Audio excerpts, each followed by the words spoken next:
October 18, 2023, and you are watching Newsline World. I'm Mayk and Oliveira. And I'm Deivid Lira. We are here to bring you the top stories together from all over the globe. Former President Duterte challenges House members to open up the books in the name of transparency following the issue on the confidential funds of Vice President Sara Duterte. Duterte also blasted ex-Senator Antonio Trillanes, the fourth for accusing hurtle against him. According to the former president, Trillanes is a man without principle. As the Israel-Hamas war grinds on, both sides are blaming each other for the powerful blast in a hospital in Gaza that killed 500 Palestinians. China successfully launched its third Belt and Road Forum with various leaders coming from all over the world. SMNI awarded as most trusted news TV network by the Q Asia's Quality Excellence Awards. These and more for tonight's edition of Newsline World.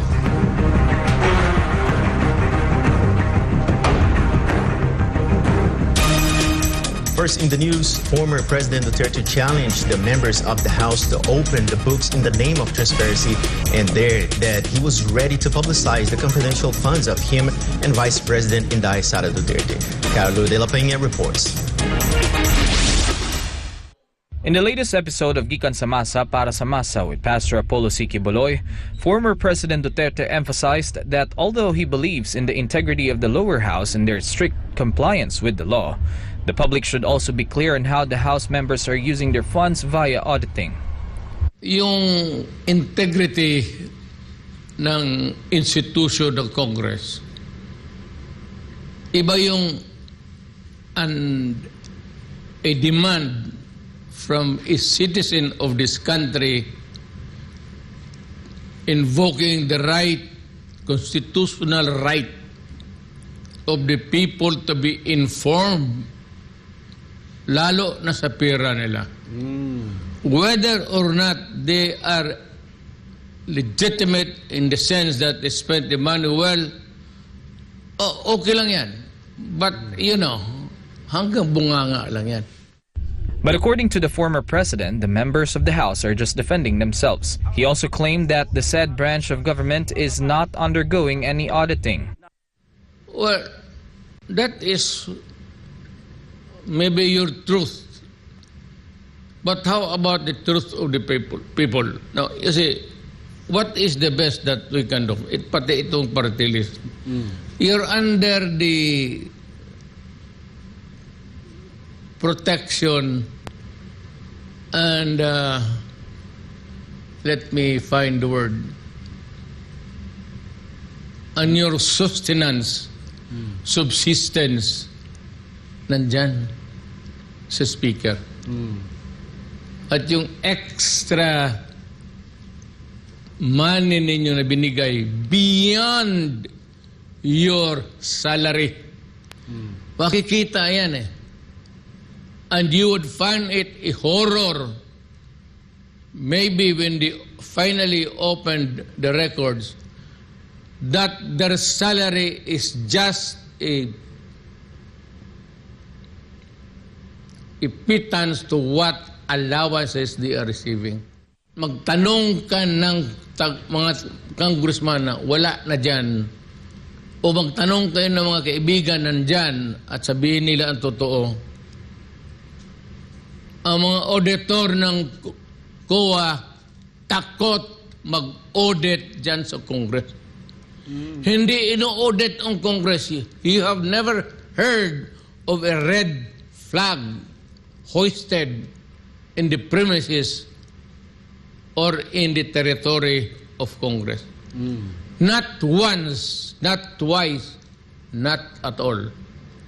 Paghanap kayo ng isang red flag, and despite or in spite of the strict accounting rules, Congress cannot be penetrated. Duterte said lawmakers should be ready to open the books of accounts or those who have already allocated funds for the public to know in compliance with the law. Okay.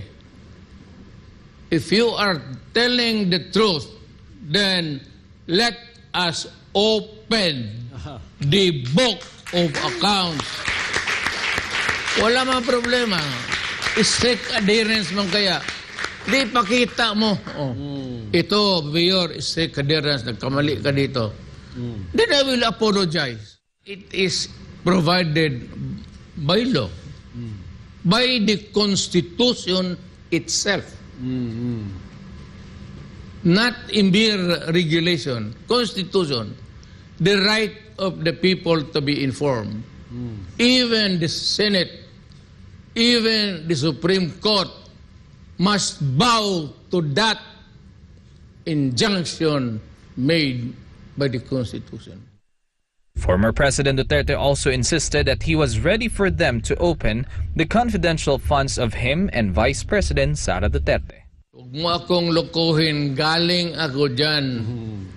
Gusto ko buksan ang libro ni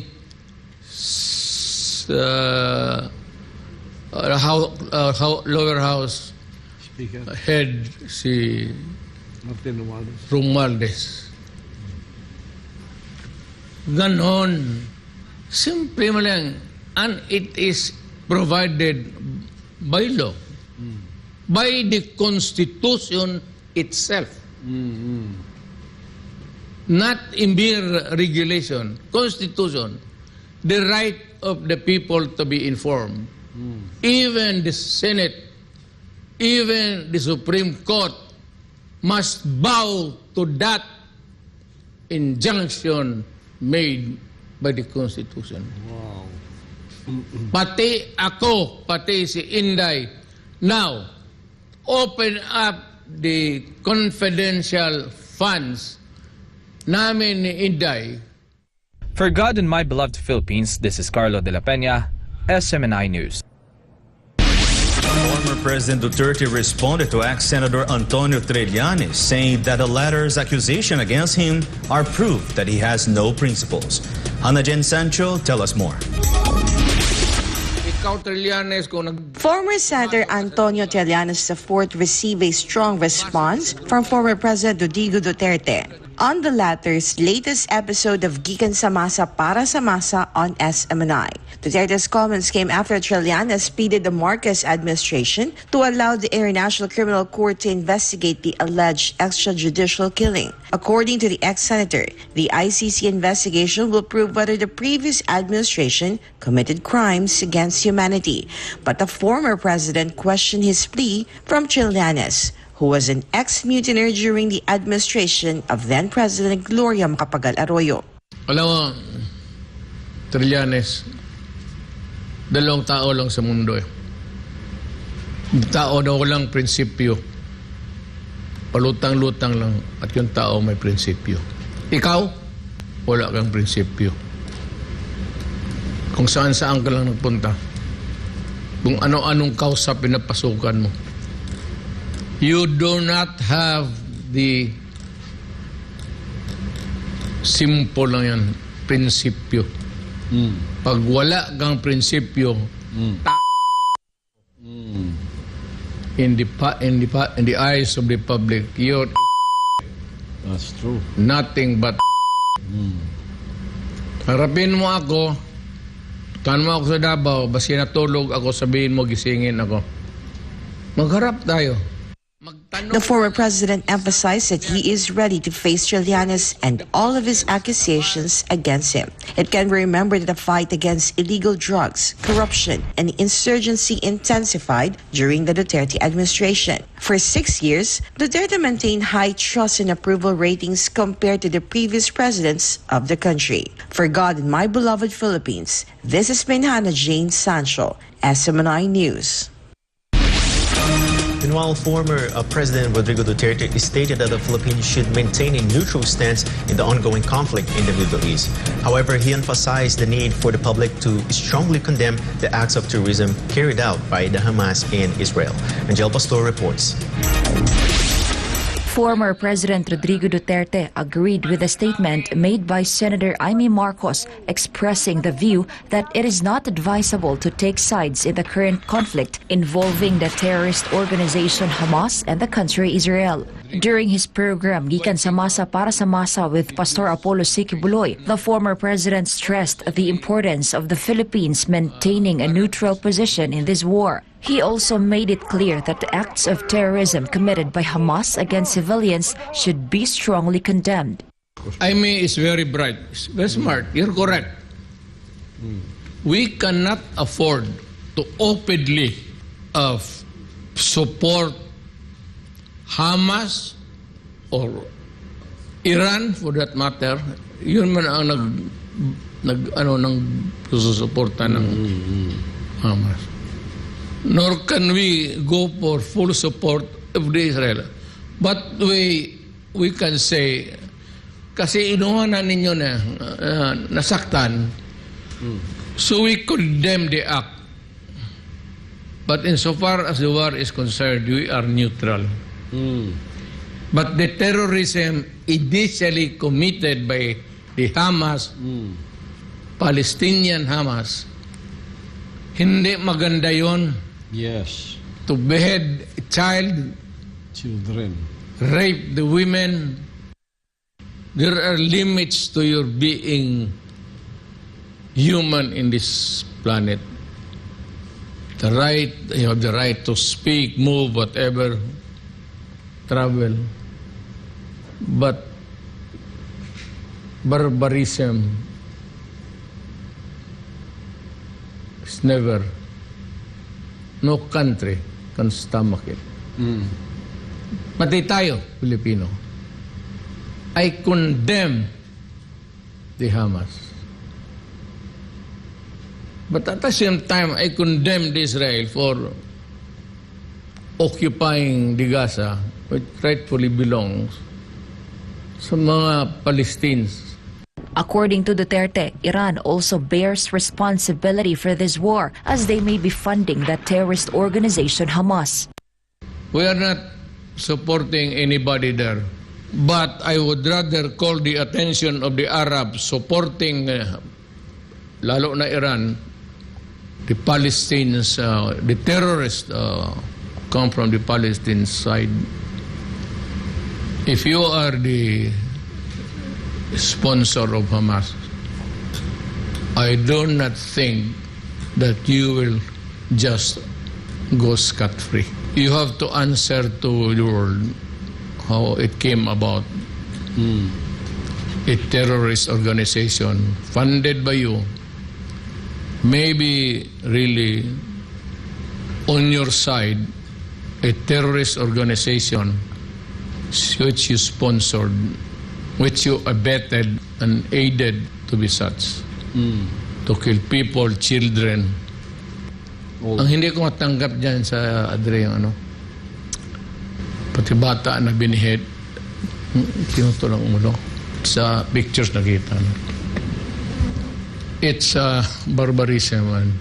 Hindi ko kaya. Duterte explained that the actions of the Hamas militants are inhumane, but he also clarified that it is not a good idea for Israel to occupy Gaza and make it a part of Israel. It is a land taken or occupied during the war. Na hindi na niya ibinalik. Pero yung retaliation ninyo is just a necessary reaction of a country which has been hurt by terrorism. Ang Hamas dyan ang kontrabida. Kasi pinatay nila, they suddenly entered into Gaza occupied by the Jews, yung nag-migrate doon. Yung dineclare na nila na atin na ito, kaya nakuha natin sa gera. May mga kibbutz yung settlement nila. Ni-raid ng West Palestine terrorist, itong Hamas. I'm not for the Arabs, but it's not really a good idea to occupy Gaza tapos make it really a part of Israel. Yes. Who started the Rockos now? It's the Hamas. So ganito yan, ang Hamas na terorista nandyan. Kaya pinupulpog nila ngayon yan ng bomba. They are leveling it to the ground. Talagang sirain nila ito lahat. Parang ganon. He also warned that the current conflict could escalate into a full-blown war if the actions of terrorists are not curtailed. If that time comes, dito, nandyan yung sponsor nila, ang Iran. It's a Muslim country.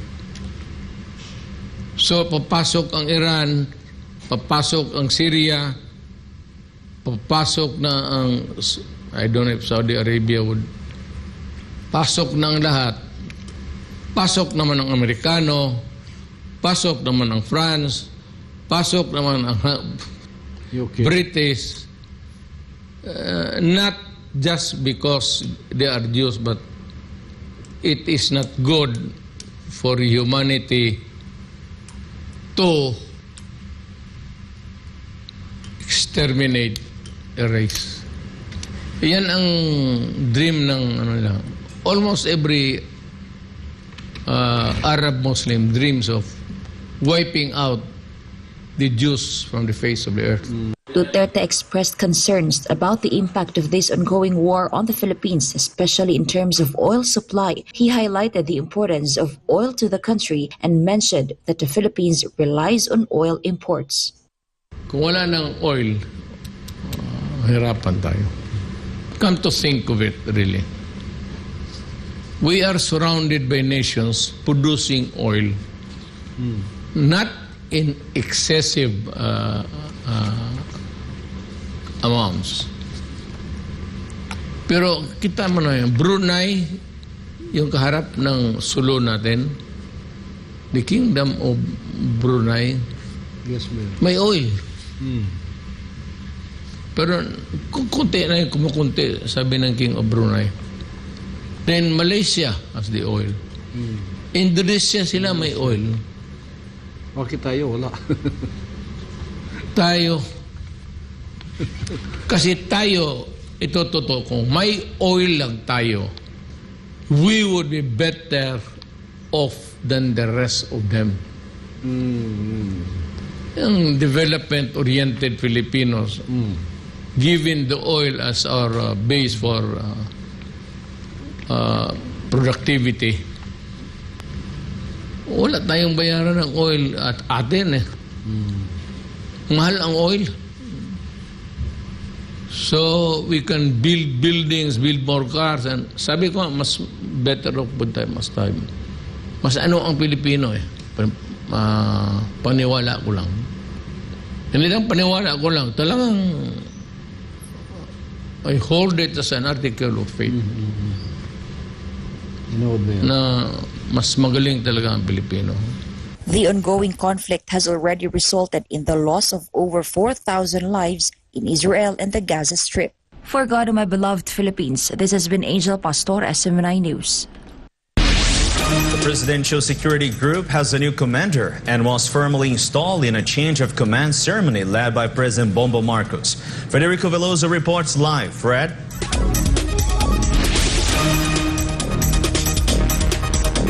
David, a change of command ceremony was held early on Wednesday by President Marcos, where he vouched for newly installed Brigadier General Jesus Nelson Morales for his competence to lead the PSG.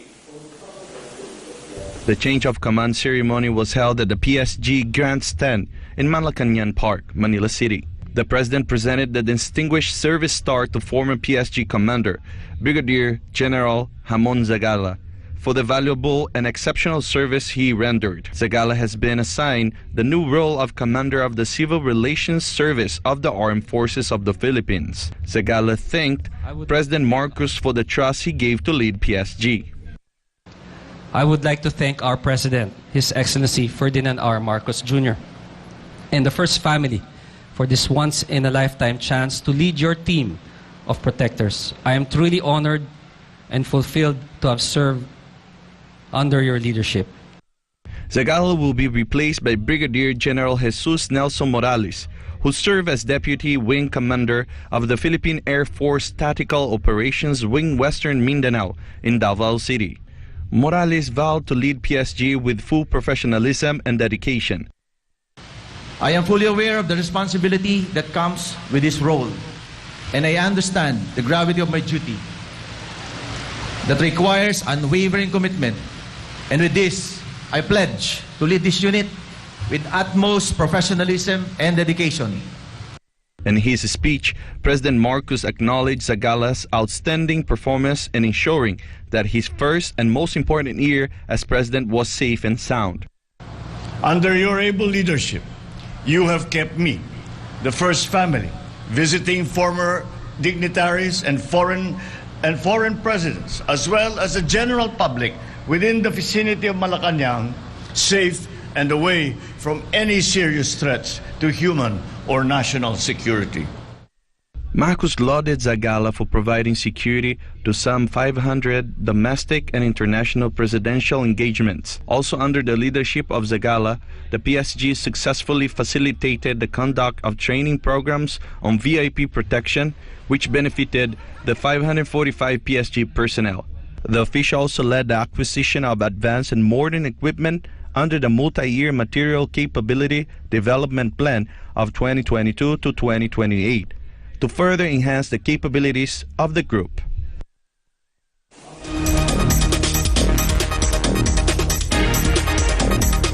Deivid, President Marcos wished Zagala good and efficient performance on his new assignment as the commander of the Civil Relations Service of the Armed Forces of the Philippines. Deivid. Thank you. That's Federico Veloso live on SMNI Studios. Meanwhile, the provincial government of Misamis Occidental remains unwavering in its fight against crime and insurgency brought by CPP, NPA, NDF despite assassination attempts on their governor. MJ Modahar reports. Misamis Occidental Governor Henry Oaminal survived his fourth assassination attempt. According to him, the latest attempt occurred on the evening of October 15. An explosion hit my convoy, and the first two vehicles, yung first lead car ay na-disable agad, and then yung pangalawa, yung mga glasses niya, yung salamin, saka yung sa left side na windows ay tinamaan din. In this video captured in December 2021 and viral on social media shows a previous assassination attempt to Owenal's life is visible as he was shot. The incident occurred at a Christmas party where his vice gubernatorial candidate Michael Gutierrez was fatally shot. Owenal suspects that drug syndicates are behind the attempts. He believes that they're connected to a family that used to control the illegal drug trade in Ozamis City, a family that was ousted by former President Rodrigo Duterte.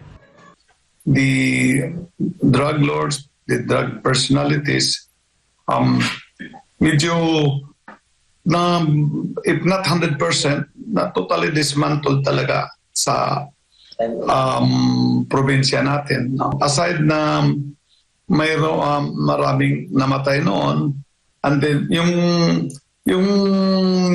nawalang negosyo nila, no, the money involved, nasanayan na nila yon ng ganong negosyo, easy money, so biglang nawala.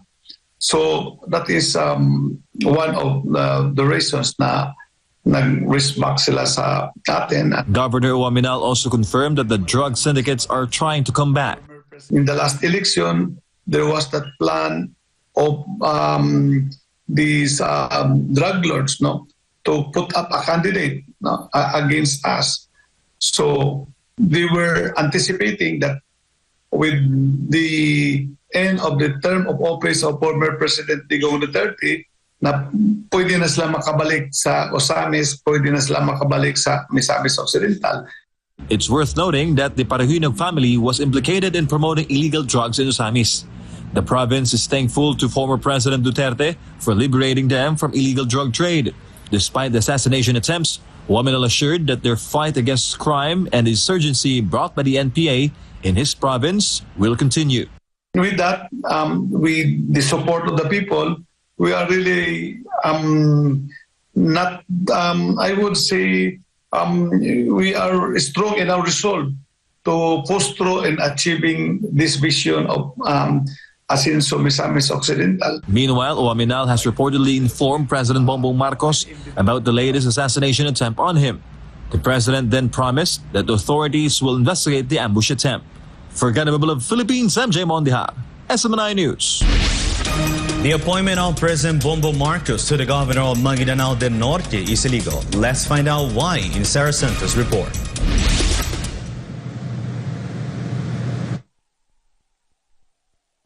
To me, the appointment is illegal. Ngayon kung appoint si Presidente,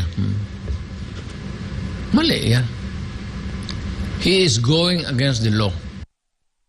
This was the response of former President Rodrigo Duterte on his program Gikan sa Masa para sa Masa on SMNI with Pastor Apollo Sikibuloy on Tuesday. This statement is in response to a question by former Chief Presidential Legal Counsel Attorney Salvador Panelo regarding the controversial issue in Maguindanao del Norte where there are two governors, Acting Governor Bay Aini Sinsuat and Governor Abdul Rauf Makakua, who was appointed by the President, but despite this, the place has no treasurer.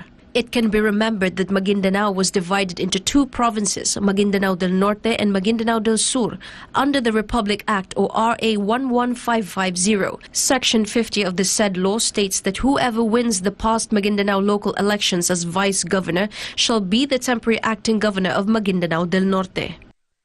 Ang batas po ay maliwanag na itong dalawa, ang acting governor at vice governor, will be acting their positions until their successors are elected and qualified.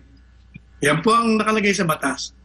Ang nangyari, nung nag-assume na po ng pagkagobernador, si acting governor Bay Aini Sinsuat, nung nagrekomenda po siya ng kanyang treasurer doon sa BLGF, yung Bureau of Finance and Local Government, hindi po kinilala kasi yung pong mga abogado ng gobyerno nagbigay ng opinyon na yan daw pong batas ng 11550 hindi aplikable dahil daw, sabi raw sa batas, yung mangyayari lang yon kung ang plebisito mangyari bago maghalalan. Nangyari daw po after halalan, kaya it is not applicable. So ayaw nilang kilalanin yung nirekomendang tesorero and effectively ayaw nilang kilalanin ang acting governor. The Supreme Court says that Bay Aini Sinsuat assuming the position as acting governor is valid. However, this is not being recognized by the government. Attorney Panelo stressed that the current situation in Maguindanao del Norte has been a big problem because numerous members of the public have reached out to the former Chief Presidential Legal Counsel on his program Problema Nyo Itawag Kay Panelo on SMNI. Many are asking for help as there is no delivery of basic services in the said area. No funds are being utilized and employees of the government of Maguindanao del Norte have not been paid for months. This prompted the following call of Attorney Panelo. So ang payo ko po sana, yung pong in-appoint na acting OIC na si Ginoong Makakuha, sabi ko sana, since maliwanag naman ng batas, may desisyon ng Korte Suprema, sana siya'y bumaba na lang ng kusa para hindi na mapahiya ang presidente. Dahil nga, hindi ko naman masisi itong presidente ito kasi pinayuhan naman siya ng mga abogado niya. Hindi naman po siya abogado. Kumbaga, in good faith naman sana siya. Pero, mali. Ang appointment mawalang galang na sa mga abogado ng gobyerno, ay null and void at the inception dahil nga wala namang bakante. O kaya naman, Kung ayaw talagang bumaba sa pwestong voluntaryo, sana Junior, na sana i-recall na lang. Wala namang masama na amin yung nagkamali ka kung mali naman ang payo ng abogado. Meanwhile, it can be remembered that former President Rodrigo Duterte made the following call during one of the previous episodes of Gikan sa Masa para sa Masa. Do not prolong the agony because you can do something about it if you really want to. For God and my beloved Philippines, this has been Sara Santos, SMNI News. The water levels of the rivers in the Amazon hit record lows amid severe drought. Natalia Prado will give us the details live. Natalia?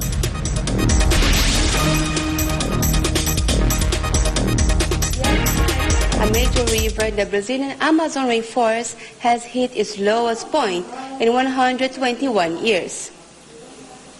The port of Manaus recently recorded a water level of 13.59 meters on Monday, as per its official website. This is the lowest level since 1902. According to CCTV Plus, authorities in Amazon state reported that the watermark of the Rio Negro, the largest left tributary of the Amazon River, had fallen to the all-time low of 13.59 meters near the capital of Amazon state, breaking the previous record of 13.63 meters set in 2010. The devastating impact of the heat and severe drought in this part of Brazil affected the floating village of Marina do Davi, is now lying stranded on the lake bed of the middle reaches of the Amazon River.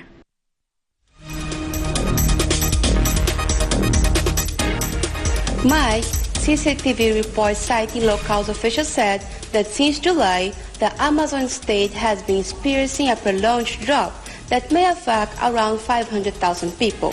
So far, at least 42 of 62 cities in the Amazonas have been declared a state of emergency. Back to you, Mike. Thank you. That's Natalia Prado live on SMNI Studios. The pure silence of leftist groups raised questions from former President Rodrigo Duterte. Sheena Torno, tell us more. Former President Rodrigo Duterte finds what he describes as pure silence surprising, especially from leftist groups and CPP, NP, NDF during the administration of President Ferdinand Bongbong Marcos Jr. Duterte pointed out that the noise from both the administration and opposition meant that democracy in the Philippines was working and that there was a balance in the government. Nobody's minding the store, actually. Doon sa kabila. Tahimik sila, nabili lahat, pati media, tahimik. Wala ka marinig. Puro praises or tahimik. Have you not noticed that? Is that really the environment of a democracy? Walang nagkikriticize, mali man o hindi. Nobody's pointing at somebody or something which is not right or not good for the Filipinos. Not necessarily the president. Kaawa naman si Marcos. Yung mga tao sa baba, their actuations, the way they perform their duties. Wala yan. The former president took a job against the leftist groups in the chamber who support the principles of the CPP, NP, and DF. Mga komunista, tahimik. Wala namang komunista. Wala namang komunista. Hindi ako komunista pero hindi ako tatahimik. I am just a plain citizen of this country. I do not want my country destroyed. Former President Duterte remarks came following a recent photo of House Speaker Martin Romualdez with the Makabayan bloc emerged and went viral online. To this, Romualdez said there's nothing to worry about his meeting with the Makabayan bloc and that his office is always open to everyone. For God and my beloved Philippines, this has been Sheena Torno, SMNI News. Former President Duterte revealed that he was asked to run for senator in the 2025 midterm elections. Who are they, and what is Duterte's answer? Let's find out on Hannah J. Sancho's report. Former President Rodrigo Duterte revealed that he and then President and now Pampanga Representative Gloria Macapagal-Arroyo, as well as former Senate President Tito Soto, discussed during their meeting last September. Si Gloria Arroyo, in the presence of Soto, but it was not, that was at the intention of his visit to me, another one. So nag-abot kaming tatlo, at si Bong, at mayroon pang ibang opisyal dyan sa San Juan, sa restaurant Emperor, kasi yan ang restaurant ko. Malapit kasi kami dyan yung kondo ko. Tinitirahan ng mga apo ko na nag-aaralan dyan. One day, nagkita kami doon. It was Gloria Macapagal-Arroyo. President Arroyo said that I'm asking you to run for senator. Ang sagot ko sa kanya, ma'am, magandang offer yan. Pero matanda na ako, pagod na talaga ako. As in pagod. Duterte said that although his family wants him to rescind and never return to politics, he will not rule out the possibility of serving the people once more. They pity me because I am really old and I should rest at this time. By this time, dapat wala na akong worries about anything. Paikot-ikot ako, dumating si Pastor. Pastor wants me to run. Sabi ko, Pastor, I'm just putting it on the table muna. Pag-isipan ko pa. I will again consult my children. It can be remembered that it was Senator Christopher Bongo who first disclosed that the meeting between Duterte, Arroyo, and Soto involved encouraging Duterte to be more active in politics. It can also be remembered that Duterte topped a poll of possible Senate candidates in the 2025 midterm elections. The former president received 47% voter supporter, ranking first among possible Senate candidates in the Pahayag 2023 third quarter survey results conducted by Publicus Asia in September. For God and my beloved Philippines, this has been Hannah Jane Sancho, SMNI News. South Korea has opened its week-long arms fair amid war in Europe and the Middle East. Jane Cognita will tell us more. South Korea has kicked off its week-long arms exhibition in the country at a military airport near Seoul as it aims to increase exports of its arms, including fighter jets, drones, and other weapons. The biennial Seoul International Aerospace and Defense Exhibition is intended to boost sales from companies done before. The event opened at Seoul Air Base in Songnam, involving 550 companies from 35 countries. According to Lee Jong-ho, chief of the organizing office, this exhibition is designed to help South Korea achieve its goal of becoming the world's fourth largest arms exporter. Lee said the event is a great opportunity to boost the South Korean economy and for the Defense Ministry of South Korea to receive more attention from the international community. More than 450 senior military officials from 54 countries, along with 30,000 visitors, including professionals and public members, attended the event. The South Korean government aims to reach $20 billion in arms exports this year. Meanwhile, South Korean President Yoon Suk-yeol bared that the next steps for the country's military industry are aerospace engineering and artificial intelligence. He cited Korea's successful development of high-tech defense systems such as the KF-21, South Korea's homegrown fighter jet. The ADIX 2023 marks its 14th since 1996. Reporting, this has been Jane Cognita, SMNI News. On the Third Belt and Road Forum for International Cooperation in Beijing, world leaders have gathered at a great hall where the people for the opening ceremony. Chinese President Xi Jinping delivered a keynote speech saying China will work with all parties involved to usher Belt and Road cooperation into a new stage of high-quality development to achieve modernization for all countries. CGTN's Zhao Yingfei report on some of the highlights on Wednesday morning's opening ceremony.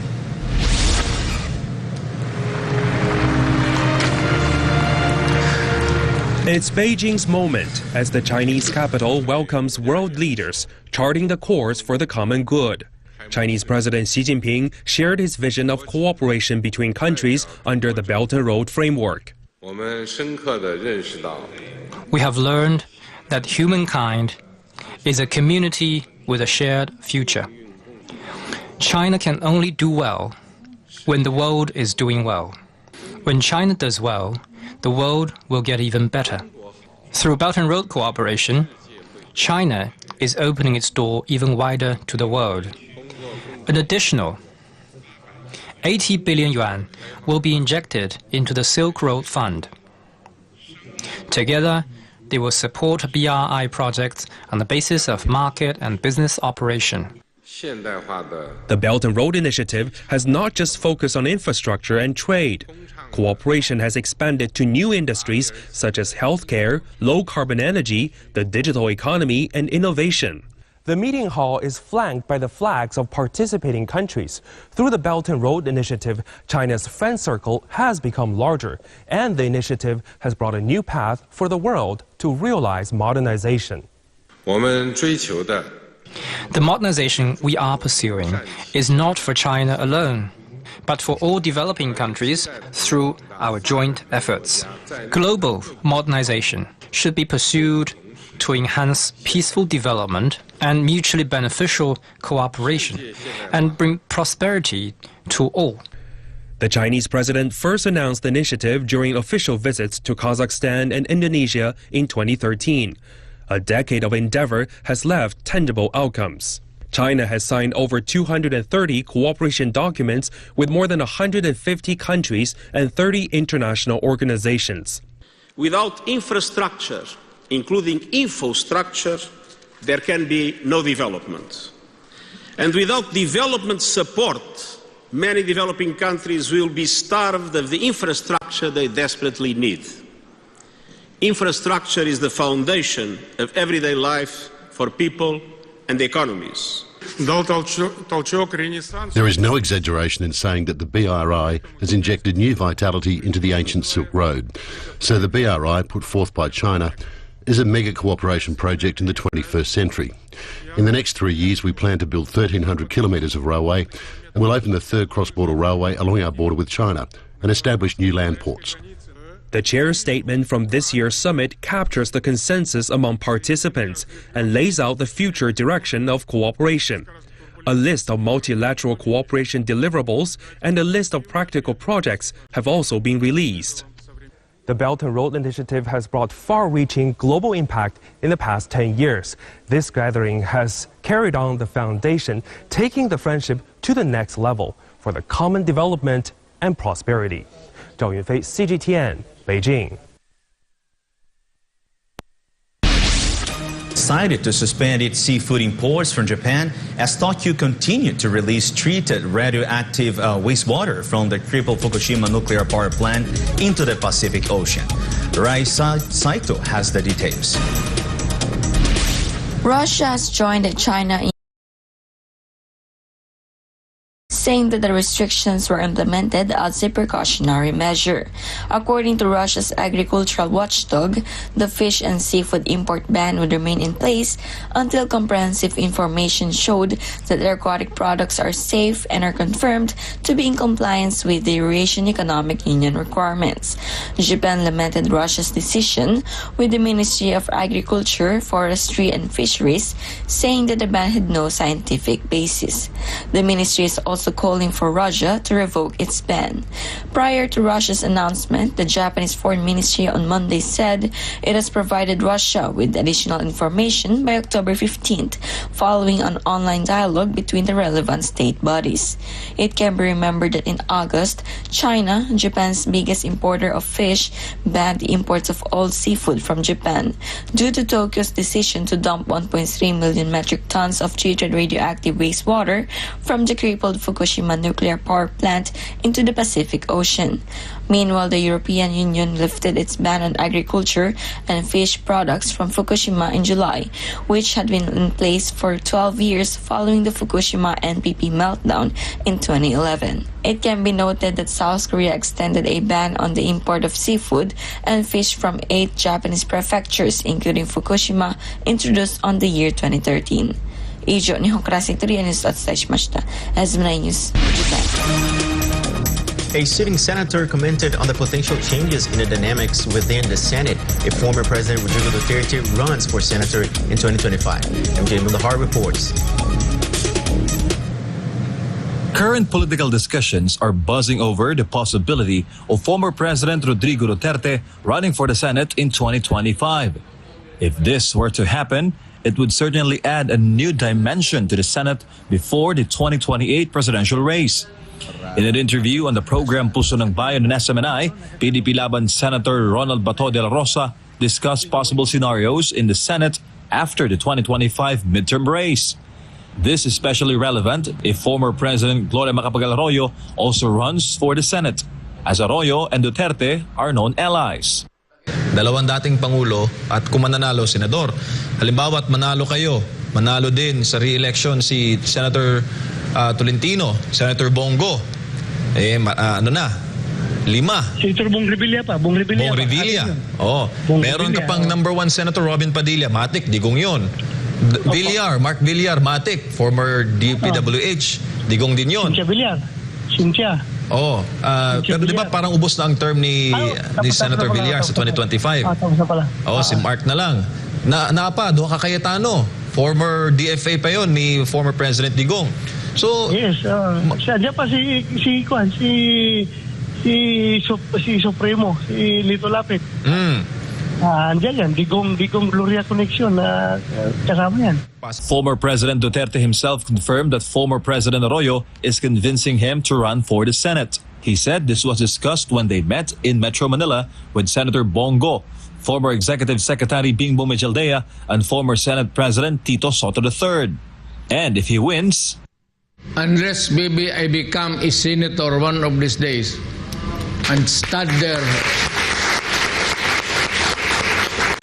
in the Senate at bibirahin kayo ko ng bibirahin,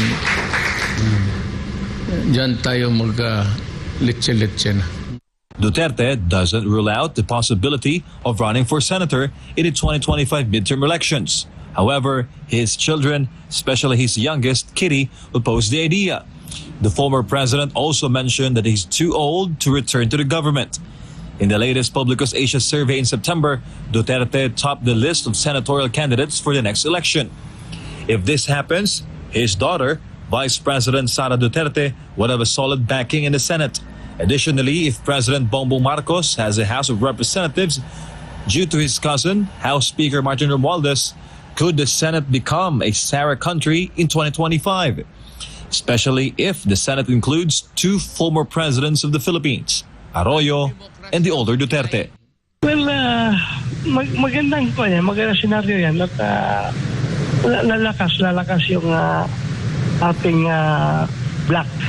Yung ating block dyan sa Senado kapag marami tayong kaalyado na tatakbo at mananalo. Mas lalo tayong lalakas dyan. For Gunnery of Philippines, MJ Mondihar, SMNI News.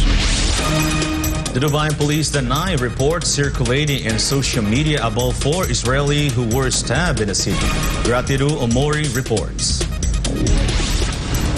In a statement released to the public, the government of Dubai Media Office made it clear how the UAE puts high importance on safety and security amid reports of deliberate attacks against a few Israelis in the emirate. The force has urged the community to avoid spreading rumors and misleading reports, while referring to official channels for accurate information. Authorities from the Ministry of Interior also denied the occurrence of the attack. The police force released a statement following reports posted on social media channels, including Platform X, Instagram, and Telegram, which stated that the crime had been committed and a suspect had been arrested. The force said multiple platforms have even tagged the incident as breaking news. To note, the UAE was one of the first Arab countries to normalize relations with Israel through the signing of the historic Abraham Accords, brokered by former U.S. President Donald Trump. The UAE has also shown support for the Palestinian people by sending millions of dollars in humanitarian aid through the years. As fighting ensues between Israeli forces and Hamas, the UAE's trade minister assured the war will not affect the Gulf nations' economic agreements with Israel. The UAE also ordered $20 million in urgent aid for the Palestinian people affected by the ongoing conflict. Reporting from Dubai, this is Bin Gratero Omori, SMNI News, United Arab Emirates. Iran warned of preemptive action against Israel in the coming hours due to its bombing of Gaza Strip. For days, the Islamic Republic sent multiple warnings to Israel amid fears of the war escalating into a regional conflict. Representative Cadiz will tell us more. Iranian Foreign Minister Hossein Amir Abdullahian warned Israel of a preemptive action as the Israeli military prepares for a major ground invasion. Amir Abdullahian noted that leaders of the resistance are capable of waging a long-term war with Israel if attacks in Gaza do not stop immediately. Iran is the leader of the so-called Axis of Resistance, which includes powerful militant groups in the region such as Hezbollah in Lebanon and the Popular Mobilization Forces in Iraq. On Saturday, the Iranian foreign minister demanded for Israel to stop its attacks on Gaza and warned that war may expand to other parts of the Middle East if Hezbollah joins the battle. With an estimated 150,000 rockets and missiles that can hit anywhere in Israel, Hezbollah is considered the Jewish state's most serious immediate threat. The militant group based in Lebanon previously said that they are fully prepared to join the Hamas group in their fights against Israel, as Iran warned its allies are also ready to respond. Meanwhile, Israel's military accused Iran of orchestrating attacks launched by Hezbollah along the Lebanon-Israel border, which killed at least 13 people since Saturday. The attacks took place as Israel planned to evacuate residents located near the Lebanese border to state-funded guest houses. A spokesman for Hamas said that the threat of an Israeli ground invasion of the blockaded Gaza Strip does not scare them. Humanitarian groups on Monday pleaded for water, food, and fuel for dying generators for Gaza residents as Egypt borders remains closed. Some foreigners desperate to go out of Gaza were also stranded as Egypt's Rafah border crossing was the only way out of the Palestinian enclave and the only way in to receive critical humanitarian supplies. Reporting this has been Melchizedek Cadiz, SMNI News, Kuwait. A volunteer in Israel said that the devastating along the Gaza region looked just like a scene from a horror movie, and that the level of violence was the greatest that he has witnessed so far in his career. Trisha Molina reports.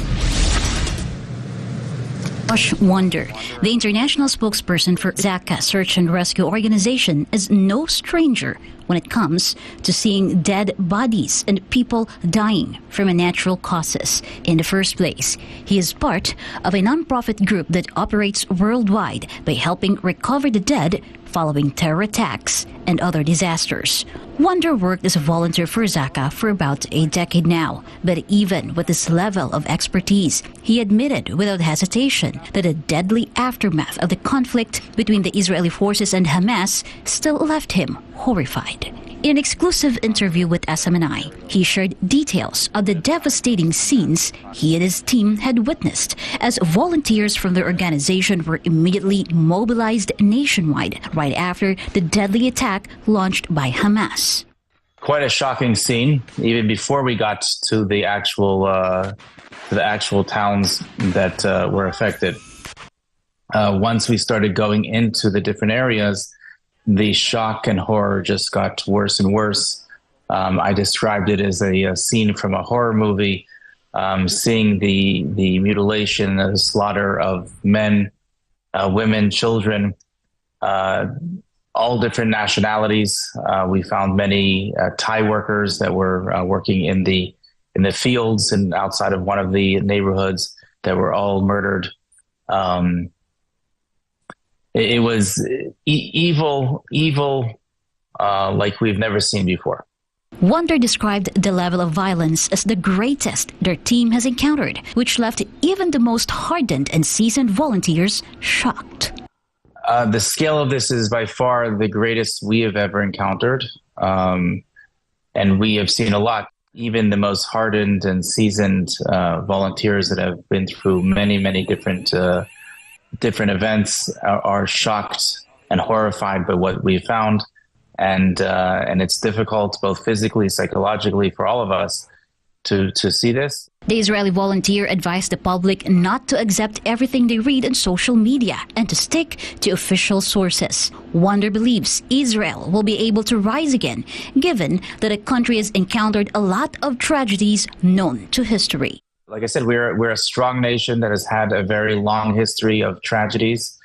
We've gone through inquisitions, we've gone through crusades, and we've gone through pogroms, Holocaust, and we're like the phoenix. We always rise up again, and we have no doubt that our resolve is stronger than ever now to stop what has happened and to make sure that it never repeats itself in the future. The Israeli volunteer warned of his country's determination to stop the evil that started the ongoing chaos. Just that, like I said, the Jewish nation is a strong one. Our resolve is very strong. We're united, and we will rid this evil from the face of the earth. We will make sure that this does not repeat itself.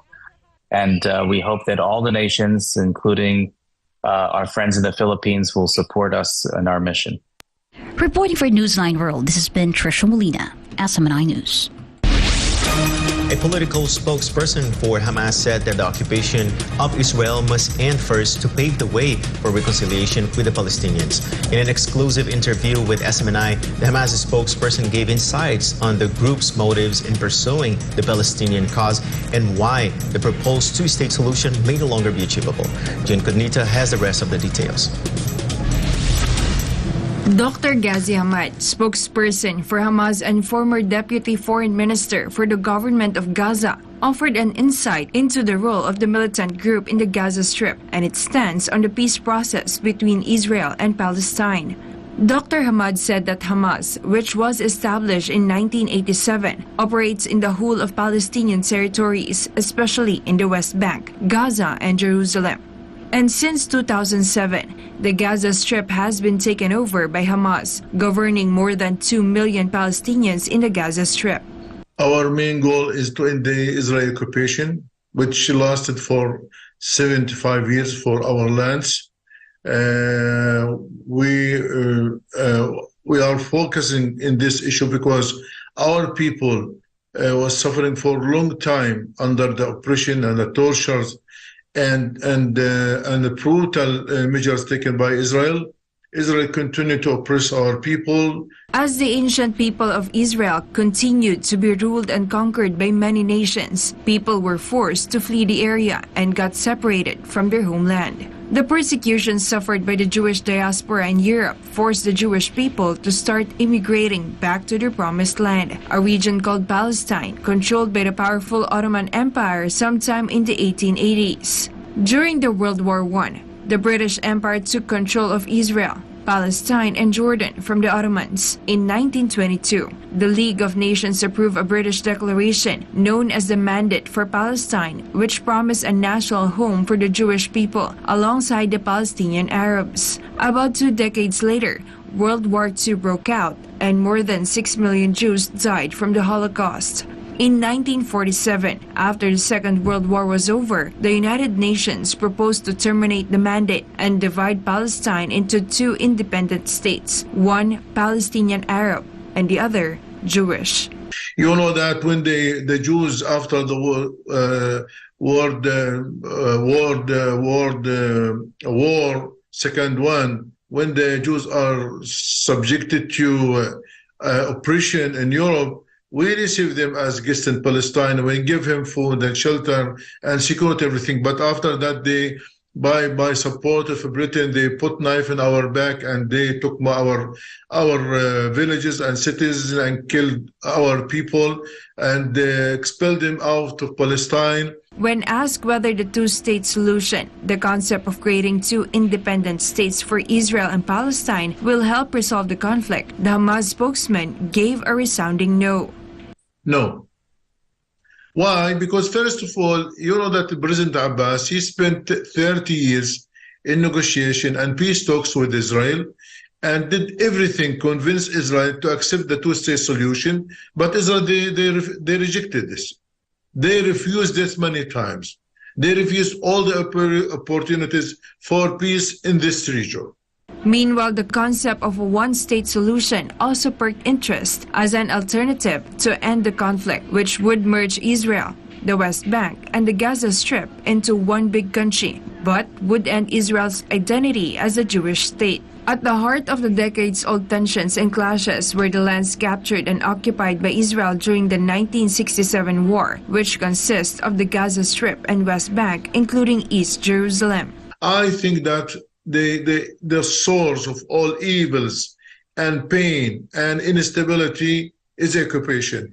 I think we have, first of all, to end the occupation. After that, we can talk about good future for the Palestinians. But if the occupation continues, I think it is impossible that the Palestinians could live in peace and security. As fighting between the Israeli forces and Hamas entered its second week, Dr. Hamad responded to the question of whether he believes war is the only answer in addressing the decades-old crisis between the two neighboring borders. I think the only solution is to give the Palestinians their national rights. That's all. Reporting, this has been Jane Gunita, SMNI News. Tragedy strikes in Gaza as hospital is destroyed during the Israel-Hamas conflict, causing international outrage and intensifying calls for peace. Andrea Santos reports.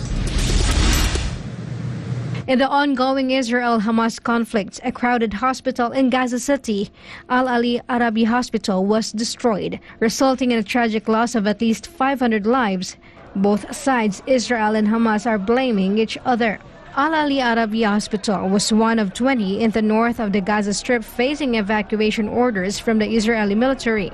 Hamas accuses the Israeli Air Force of causing the hospital's destruction, while Israeli Prime Minister Benjamin Netanyahu denies Israeli involvement, blaming barbaric terrorists in Gaza. However, the international community is skeptical. The world has reacted strongly. Iran holds the United States and other nations supporting Israel response. The World Health Organization, representative of the Palestinian territories, condemned the blast and said hospitals should never be targeted in a conflict. The Israeli Prime Minister today said, and I quote, the intelligence from multiple sources said that it's the Islamic Jihad is responsible for the failed rocket launch. Your response? He is a liar. His spokesperson and digital spokesperson tweeted that Israel did the hit, thinking that there is around this hospital a base for Hamas, and then he deleted that tweet. We have a copy of that tweet, and Talal can share with you that tweet. Now they change the story to try to blame the Palestinians. It is a lie, and the Israeli spokesperson of the army, about a week ago, made a statement in which he said, evacuate the hospitals are target, and in fact they hit one hospital a week ago. So their intentions is evacuate or hospitals will be hit, and they are responsible for that crime, and they cannot fabricate stories to deal with it. Israel has imposed a full blockade on the Gaza Strip after it was attacked by Hamas on October 7, cutting off its electricity, fuel, and water. The Hamas attacks also prompted extensive Israel airstrikes on Gaza. Saudi Arabia denounces Israel for violating international laws. Russia and the United Arab Emirates have called for a United Nations Security Council meeting, and protests have erupted in Jordan and Lebanon. Experts question how an errant rocket could cause such destruction, as the rockets used by Palestinian groups like PIJ or Hamas typically can't bring down buildings, while Israel has advanced bombing capabilities. Meanwhile, the Israeli Defense Forces or IDF claimed that the destruction of the hospital was a result of a failed rocket launch by the Islamic Jihad organization. The IDF also released a recording of a conversation regarding the incident by the Islamic Jihad terror organization. بقول لك أول مرة بنشوف الصاروخ زي هيك والشظايا هذه، فبقول لك تبع الجهاد صواريخ الجهاد الإسلامي هاي. إيه؟ فهم بقولوا تعاون الجهاد الإسلامي. إنه من عنا هذا؟ شكله من عنا مين اللي بيقول هيك؟ بيحكوا إن الشظايا تبعت الصاروخ إنه الشظايا محلية مش زي شظايا ايش بتقول؟ سبحان الله من عندنا ما لقاش غيرين بجرثلي. عاد هذول متلاقيين من المقبرة الورا دي بثلاث محط فيهم. ايش اصدر؟ بتلاقيهم طالعين من المقبرة الورا المستشفى المعمداني دي اللي هو فسه ونزل عندهم. هو في مقبرة وراه؟ المعمداني ولك عند الساحة بالضبط.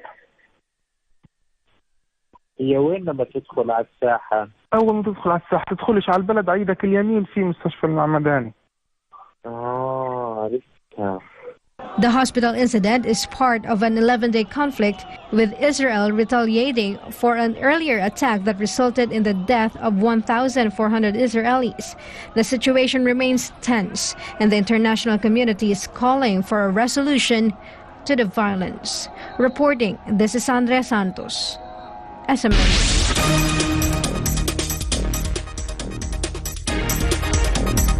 Between Russian President Vladimir Putin and China President Xi Jinping in Beijing, China. Ruth Hamilton reports. One of the most widely watched visits is the recent in-person meeting between Russian President Putin and Chinese President Xi Jinping. Putin and his entourage arrived in Beijing on Tuesday to meet Xi, whom he calls his dear friend. Both leaders showcased trust and no-limits partnership between their countries. It can be noted that China has welcomed representatives of 130 countries for the Belt and Road Initiative Trade and Infrastructure Forum. And at the very top of the guest list is Putin. The world is expecting both leaders to highlight their shared vision for a multipolarity and a new international order that is no longer dominated by the United States and its allies. The meeting between two of the most powerful leaders in the world comes amid a fast-pacing geopolitical shift triggered by the violent conflicts between Russia and Ukraine and Israel and Palestine. Meanwhile, in the recent episode of former President Duterte's Gikan sa Masa para sa Masa with Pastor Apollo C. Quibloy, FPRRD said that while he is sure that Putin and Xi will talk about the latest global situation, he also believes that their joint decisions will surely have a significant geopolitical effect on the world. Whatever they decide on, and it will create a more adversarial happening or an event for the world. It can be remembered that both China and Russia had taken a neutral stance on the Israel-Palestine conflict. Russian President Vladimir Putin has said that Israel has the right to defend itself and has condemned any actions that victimize the civilian population, including women and children. But he also raised the possibility that an intensified siege of Gaza by Israeli forces may resemble that of Leningrad by German troops during World War II. These actions, according to Putin, is unacceptable. Meanwhile, China's top diplomat Wang Yi has said his country condemns all acts that harm civilians and opposes any violation of international law. Wang said that Israel has the right to statehood, and so does Palestine. And while Israel is no longer homeless, the Palestinian nation has yet to return to its home. He also recently urged Israel to stop its collective punishment of the people of Gaza, and that Tel Aviv's actions have gone beyond self-defense. Both Russia and China also took a jab against the U.S. for the failure of its policy in the Middle East. The Israel-Palestine conflict has divided nations and their people. Meanwhile, when asked if it's high time for the Philippines to join the international fora regarding the ongoing conflict, the former president said, "The Philippines, whether we like it or not, will be dragged into the fight. But I hope that if ang alas ko na lang dito, if our Muslim brothers and sisters will understand the situation, na we do not have to go to kill each other in order to show our sentiments where we reside in the ongoing conflict. Ako nung presidente, we never sided with anybody. We're not saying that we love the Israelites more than the Muslims. We have been neutral. Kasi ako may pamilya ako na Muslim. I have many grandchildren who are Muslims. So I cannot afford really to be... Ako neutral tayo. Still, when the time comes that he has to make a final decision, Duterte said he will always stand for what is right. My decision would always be, dalawa lang yan. When you sit down and come to think about it, then you start to sort out what is really wrong and how much is right and how wrong it is on the other side. And if you have the decision, meron ka ng Ako, I stand for what is right. It can be remembered that former President Rodrigo Duterte has condemned Hamas for its barbaric attack against civilians, including Filipinos, and he also condemned the Israeli occupation. For God and my beloved country, this is Ruth Hamilton, SMNI News. The Prime Minister of Australia accepted a crushing defeat of a historic referendum that could have paved the way for Indigenous Australians to be heard and represented in the Parliament for the first time. Gina Saling has the news. Hurt was evident among the First Nations people as Australian Indigenous leaders called for a week of silence and reflection after a referendum to recognise them in the Constitution was decisively rejected. The Indigenous Voice to Parliament was a proposed Australian federal advisory body that aims to represent the views of Indigenous communities, mainly consisting of Aboriginal and Torres Strait Islander people. If it pushed through, a board of Indigenous peoples would be created to advise the federal government on issues affecting their communities. The historic referendum launched on October 14 received an outstanding no in both national and state results. Proponents of the bill said that creating an Indigenous voice via the Constitution would recognise the first peoples of Australia and their special place in Australian history. Opponents, on the other hand, argued it would divide Australians along racial lines without reducing the disadvantages of the Indigenous people. Advocates of the proposed federal advisory body have accepted defeat, including Australian Prime Minister Anthony Albanese, who took responsibility for the crushing loss, while blaming the lack of bipartisanship support. The national no vote was 60% and the yes vote 40%, with the Australian Capital Territory the only jurisdiction to deliver a majority yes vote. The counting for state votes continues. Reporting from Melbourne, this is Shina Salim, SMNI News, Australia. The initial stages for testing driverless vehicles have started in Dubai. The initiative is part of UAE's plans to be the first country to offer such experience in the whole Middle East and North Africa region. Jonathan Akobo has the story. Marhaba! The future of autonomous transportation is taking shape in Dubai as a trial for self-driving cars begins in the Jumeirah 1 area.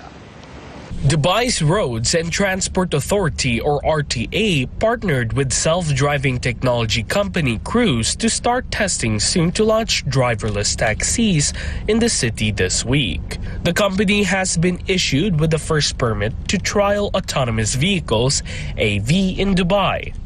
RTA and Cruise already have a partnership in place to provide driverless taxi and e-hailing services around the city in the future.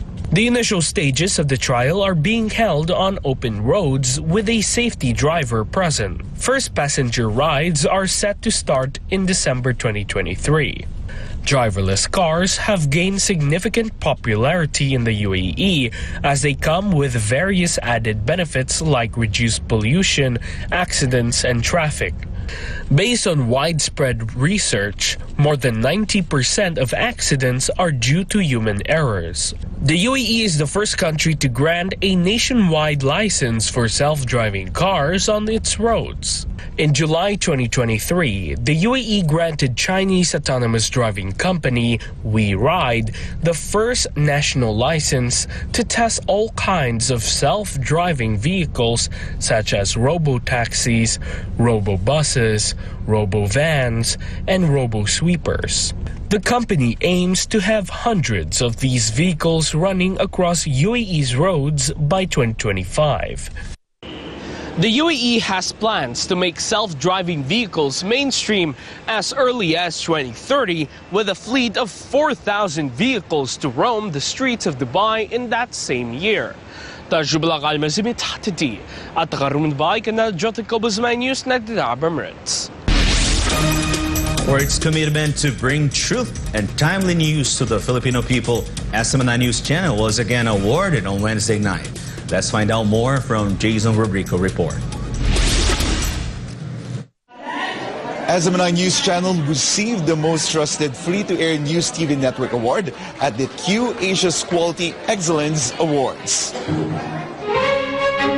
Businessmen and companies gathered at the Diamond Hotel Manila on Wednesday night to be recognized by the 23rd Q Asia's Quality Excellence Awards for their significant contributions in their respective industries. One of the awardees is SMNI News Channel, known in the field of delivering honest and unbiased news. SMNI News Channel was awarded as the most trusted free-to-air news TV network. Maganda adikain nyo. Kaya namin kayo napili. Dahil iba-iba mga istorya ang ibabahagi nyo. Hindi lang sa pangkatalatan, pati pa sa politika meron din. Yung mga totoo lang. Maraming salamat and congratulations kay Pastor Apollo Kibuloy. Thank you so much, Q Asia, for this recognition. We're so humbled. Nevertheless, this only reinforces our dedication to our vital mission, which is nation building. We also dedicate this award to Pastor Apollo C. Kibuloy, our mentor, our guiding light and inspiration for excellent public service. Congratulations, Pastor. 2023 has yet to end, but SMNI News has already received 47 awards from various award-giving bodies. This is a proof that SMNI News continues to be trusted by the people. For God and my beloved Philippines, I am Jason Rubrico, SMNI News. And before we end, may you be inspired with the message of the appointed Son of God.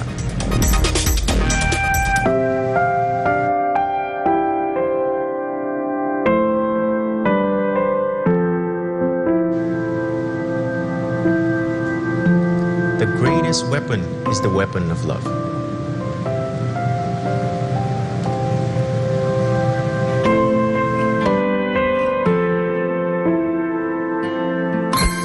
And for our Christmas countdown, it's 67 days to go before Christmas. And that's all for today's edition of Newsline World. For more news update, you may visit SMNINewsChannel.com or follow us on our official social media accounts on Rumble, Facebook, and Twitter. For God and Country, I'm Deivid Lira. For God and Country, I'm Mayk and Dennis Oliveira. Thank you for watching Newsline World, and thank you to our beloved pastor, Pastor Apollo Sikibuloy, for the great opportunity to be part of this program. May you continue to listen on SMNI as it's delivered nothing but fair, truthful, and balanced news, because SMNI is your source of credible news.